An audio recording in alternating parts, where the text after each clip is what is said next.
orchestrated by a terrorist organization, Hamas.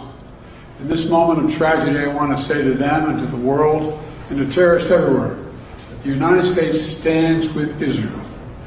We will not ever fail to have their back. We'll make sure that they have the help their citizens need and they can continue to defend themselves. You know, the world's seen appalling images. Thousands of rockets in a space of hours raining down on Israeli cities. I got up this morning and started this at 7:30, 8 o'clock, my calls. Hamas terrorists crossing in Israel, killing not only Israeli soldiers, but Israeli civilians. In the street, in their homes, innocent people murdered, wounded, entire families taken hostage by Hamas. Just days after Israel marked the holiest of days in the Jewish calendar. It's unconscionable. You know, when I spoke with Prime Minister Netanyahu this morning, I told him the United States stands with the people of Israel in the face of these terrorist assaults. Israel has the right to defend itself and its people.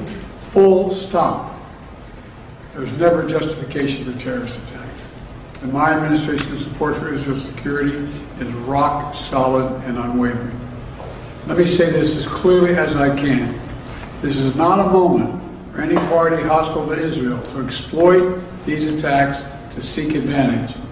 The world is watching. I've also been in contact with the King of Jordan, spoken with members of Congress, directed my national security team to engage with their Israeli counterparts, military to military, intelligence to intelligence, diplomat to diplomat, to make sure Israel has what it needs.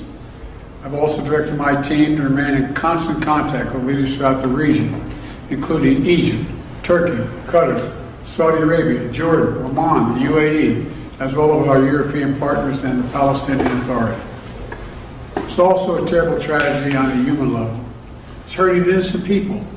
Seeing the lives that have been broken by this, the families torn apart, it's heartbreaking. And Jill and I are praying for those families who've been impacted by this violence.